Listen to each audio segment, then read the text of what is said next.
Thank you so much for agreeing to be guests here on the Design File. We really appreciate it. Thanks for having us. Nice So I'd love to hear about why you think Picker Sisters has become such a popular show. I think it really is just something that inspires people. We're inspired by, just the junk that's out there, the people that are out there, the creativity. And it's sort of saying, live a little differently than the norm. Like, go outside your box and try to, take some trash and turn it to treasure. And don't be afraid of it. It's just not as scary as it seems. And we're up for these challenges. Not only are we going on these road trips looking for these unique pieces of junk to turn into decor, but we're trying to have a business together, 2 friends. Thankfully we really get along and really love each other because we just laugh our way through it.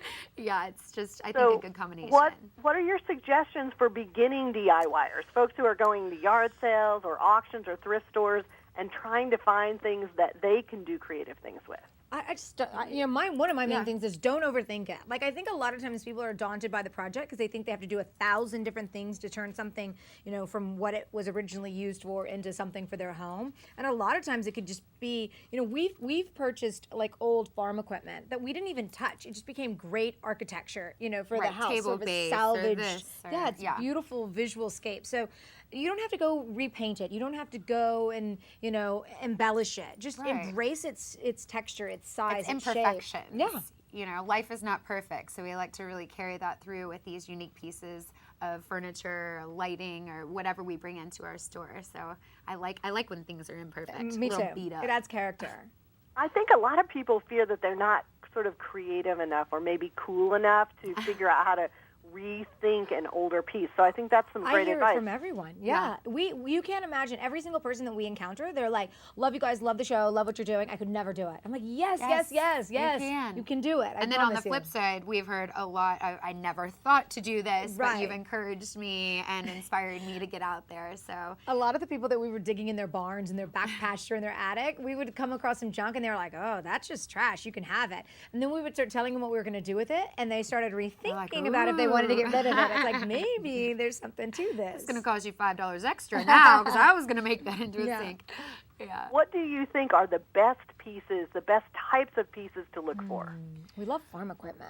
Yes, I think farm equipment is really lovely. Sometimes it can be pretty heavy.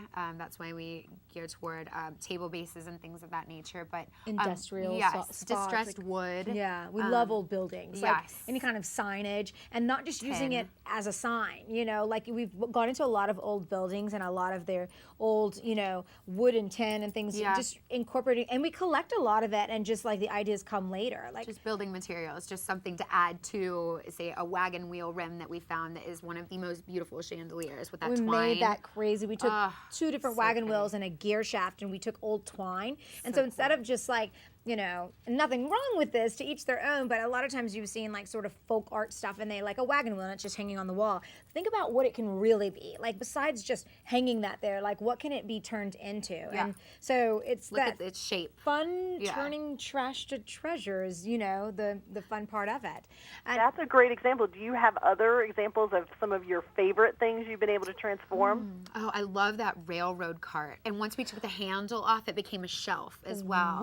That was 2 different items. Yeah, it was 2 different pieces. We put a lucite acrylic top on top of this beat up yellow and blue. It was so gorgeous. Blue. It was it then became a coffee table. So through it, you would see all of this old, rugged, yellowy blue rust that was there. So a lot of times people have the need to go like, oh, I got to make it perfectly clean the and rust I've off. got to paint it and sand it. Leave it just like that, because you can mix that old with the new, and it really adds a layer of dimension and adds texture to your room. Tracy and I have been lucky enough to team with GLAD and Keep America Beautiful, and there's some really easy things, kind of a beginner baby step into trash to treasure, and we came up with just a few ideas that we think the average homeowner who, like myself and Tracy, who create a lot of trash, can kind of rethink the way they use the things that are being discarded and reuse them, if you will. Right. It's such a great campaign to be a part of. We all want to play our part in keeping America beautiful. I have 2 boys that love to destroy everything in the house. So I came across them getting into this atlas, and they had pulled some pages out, but instead of throwing them away, I thought, why not frame them? And they became the cutest little bulletin board here. And I have all these old cards that I just have been collecting over the years, the birthday cards, but cut them up, use them as place markers for I love those. Isn't it so cute? Little vintage feel there. I don't know about you, but I've got a few wine bottles laying around. There's, so many different shapes and sizes and colors, and they're really just sort of beautiful in their own right. But it's fun to create sort of a landscape with these, whether it's candles and just do different heights and let the wax melt down, or clean them out and do a water carafe and just put it on your table instead of having like just a glass of water or a pitcher of water. Just is a little different, a little touch of uniqueness. Just a simple bud vase. Just clip something out of your yard. Broken dishware. People are so afraid of doing anything that requires you to actually go and buy like building supplies, like tile grout. It sounds so scary. And it's like the easiest thing ever. It's like put the remnants in, you just can glue them down, and literally just smear it all over. The kids can do it, wipe it up, let it dry, and you've got a beautiful, work of art. Yeah. It sounds like you think people should maybe start by shopping in their own homes for some to start with creative pieces. That's exactly what we're. Look around. That's exactly. And Glad's done a really cool association with an artist named Jason Messier. He's turning trash into some of the finest art I've ever seen. It's so gorgeous, and a bunch of celebrities, Amy Smart, Lauren Conrad, Jesse Eisenberg, different ones have sent in their own trash, and it's been turned into art. And you can go to ebay.com, and it's the Glad Art Auction. And from today, the 16th of April through the 26th, you can bid on these pieces, and all proceeds go to Keep America Beautiful. Well, Tracy and Tanya, thank you so much for joining us on the Design File. Thank you. I appreciate it, and good luck with the show. Thank you, Leslie. Thanks so much. Take care. Bye. Bye.